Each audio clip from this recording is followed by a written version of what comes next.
sa mga fake news na yan, pag kayo namamalita kayo, siguro din naman yung totoo. Ang sinabi nyo, patay na. Kasi ganyan, wala na sila. Ay, mga buhay mga tao.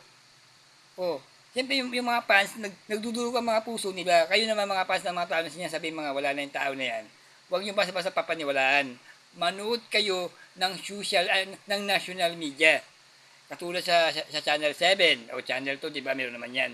Pag doon kayo maniniwala. Pero kung sa mga internet lang, huwag ninyong papaniwalaan yan. Dahil yung mga fake news na hindi naman mamamalita, na hindi naman totoo. Oh, hindi na ako babanggit ng mga pangalan kung sino kumpanya pinag-aano ninyo. Sinabi nyo, nanood ako ng TikTok, sinabi nyo, wala na yung Pangulo, dating Pangulo. Ay pala buhay. Oh. Eh, wag kayo magbabalita na hindi naman totoo.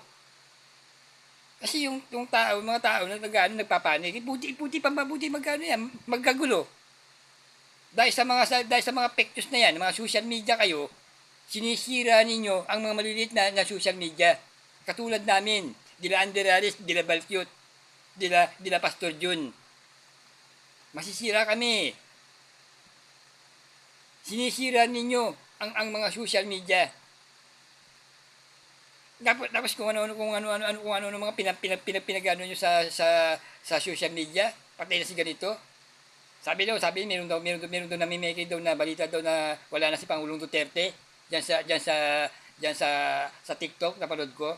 Akala ko man talaga wala na. Huwag kayo magbabalita sa mga tao. Huwag niyo basta pinaniniwalaan ang sinasabi ng mga kung sino mga internet na yan sa mga bagay na yan. Oh. Dapat sa'yo dinidemanda ka eh. Mapapahamak pa yung ano sa inyo, yung TikTok eh.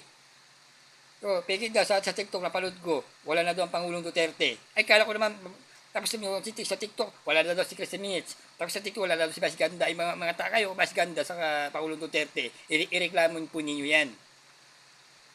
Kaya wag niyo po sana pababayaan mga tao na namamalitan. Namimiki kayo, wag naman sana kayong ganyan. Masisira kami. Mga maliliit na mga vlogger, kagaya nila Andelaris, ni Balkyut, ni Pastor Jun. Kami ang mga maliliit na mga social media.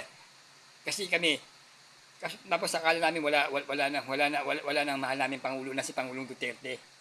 Tapos pala, buhay pa pala dahil sa fake news na yan sa TikTok na sinasabi. Ilang beses na ako nanonood ng TikTok, akala ko wala. Sana tigil-tigilan nyo yan. Sabi ko sa inyo kaibigan, madidimanda kayo dyan. Bagay sa inyo ni Pangulong Duterte, kasuhan kayo. Nagmamali, o wag nyo, sa TikTok, kaya ako wala akong gana. Ako din, TikToker din ako. O, media rin ako. Diba? Kasi yung mga sama TikTok pag sabi mo wala na. Kung sino ka man, manahimik ka na. Alam mo, nakakapanggigil ka eh. Pinapahamak mo yung kumpanya eh. Kuha ko sa mga management ng mga TikTok, yung tao na yan, iba na ninyo yan. Kung sino man yan. Dapat niya sa bad ba nakalagay, dapat niya sa kanya pinabinidimanda. Pinapakulong para madala. Hindi pa nga kumikita eh. Kung sino ka man, fake news ka. Hindi kita kilala eh. Alam mo, nakakapanggigil ka eh.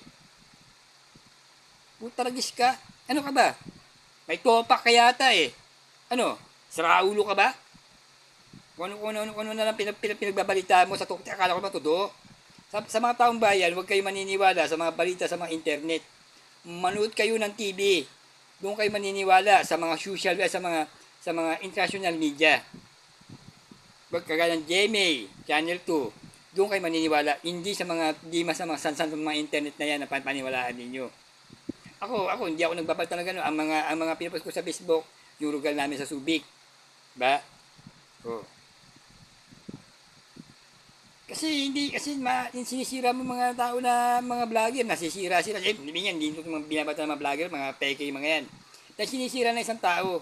Ilan din sa mga vlogger, sa mga kapwa ko vlogger, sa mga katulad ko mga TikToker na yan.